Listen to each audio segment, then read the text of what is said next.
Hey, what's up? Good morning. Some of you know, and most of you don't, about the past 3.5 weeks. Today is April 27th. So some of you know about really the past month that we've had, and that we've gone through. Pretty much hell, basically. But if you don't know, then I'm not sharing details on purpose. Two of the things that happened, I can say, unfortunately, I lost one of my managers, Deshante D. Cox, to some health-related issues on the 6th of April. We lost him. And then on the 8th of April, I had knee surgery. I tore my patella tendon. And then we had another health issue with Tosh, and I'll just put it, I won't get into details, but it was near fatal. But praise God, she's recovering, she's back. But during this whole ordeal, I learned some lessons out of it. Y'all know me, I try to be a glass half full kind of guy. And there's some takeaways I got from it that I want to try to keep it as brief as possible, that I want to share with you guys. I got like 6 or 7 takeaways from it. And these are things that I want to share with you to hopefully encourage you to act on them before something happens, before tragedy strikes, before crisis hits. Okay, so let's jump right into them. One of the first lessons I noticed and that I'm thankful for is if at all possible, if it's in you to be an entrepreneur, have a business and grow that business to the point where it can run without you necessarily being there to run it on a day-to-day basis. That has been an extreme blessing for me during these times. I don't know how I could have gone through what I went through, or what we could have gone through, what we went through, if I had to work a 9 to 5. Nothing wrong with a 9 to 5. I also realize not everybody out there is meant to be an entrepreneur. So, nothing I'm saying here is law, but if it is within you to create some type of income where you don't have to necessarily work it every single day to come in, basically own your own business, I highly encourage you to do that. The next thing is for where your friends and family are concerned, or if you are a friend or family member to someone else. Take care of yourself. Physically, mentally, emotionally, take care of yourself. All right, you are no good to anyone if you're broke down yourself. You're no good to anyone if you're incapacitated yourself, or if you have major issues mentally, emotionally, or physically that will hinder you from being a blessing or helping someone else when crisis strikes them, like a family member or a friend or something like that. So take care of yourself. All right, to practice the whole airplane oxygen mask thing. You put your oxygen mask on first so that you can be helpful to others. Take care of your body, take care of your mind. Become strong emotionally so that you can be there for that loved one or for that friend when they need you the most.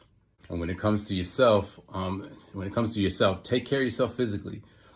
If your body becomes compromised physically, if you don't take care of yourself physically before that happens, then your body has no reserves to call upon to help maintain itself and to help survive, whether it be muscle, nutrition, or whatever it is. So if you don't take care of yourself physically while you're healthy, then when your body becomes compromised, there are no reserves for it to call upon.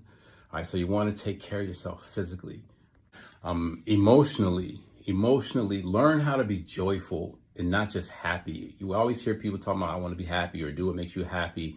And that's great, but let me tell you something, happiness goes right out of the window the moment crisis or calamity or emergency strikes. You need to learn how to be joyful, okay? Because joyful is also connected mentally to you. So emotionally, you want to learn how to be joyful and not just happy. But then even mentally, the reason why being joyful is so important is because joyful, it knows how to acknowledge the bad, but focus and rehearse the good. And that's going to be very important, because joyfulness helps you stay on the right side of perspective. And that's what will keep you going. That's what will bring you through. That's what will constantly keep hope in front of you, by staying on the right side of perspective. And joy knows how to do that.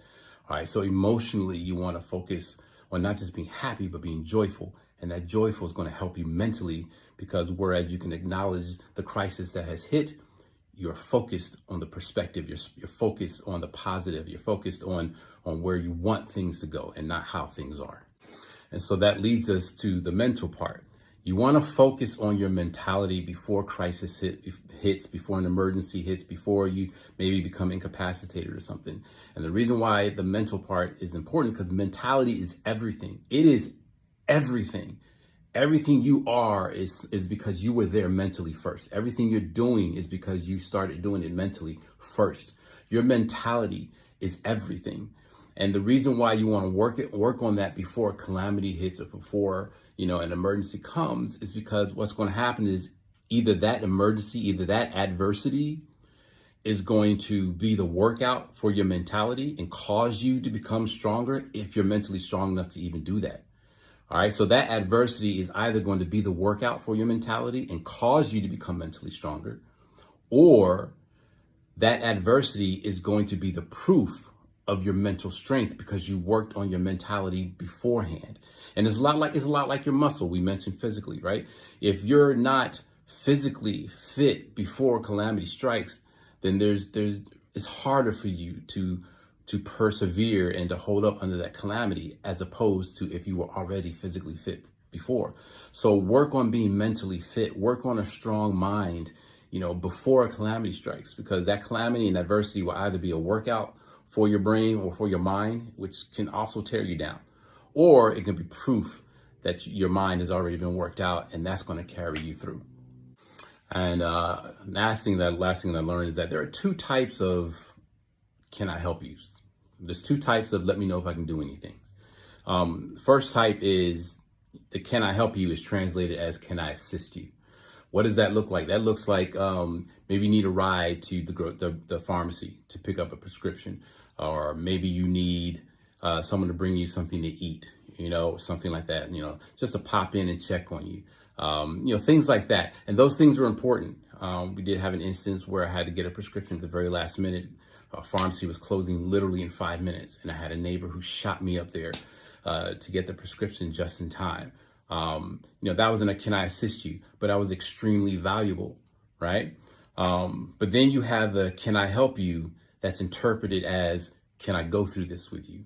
And one doesn't make your friend a better or worse friend. One doesn't make them good or bad. They both have their values.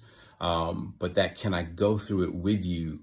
I think we can all agree there's a value to that, because that's that person that's there and they're present just all the time, because basically when you're in a crisis, a crisis can care less about time. It can care less about comfort. It can care less about convenience.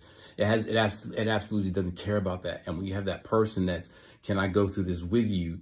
Then during those inconvenient moments, when you need something, there are those inconvenient moments when help is needed or whatever, that person is right there, or at least a phone call away, and then they're right there.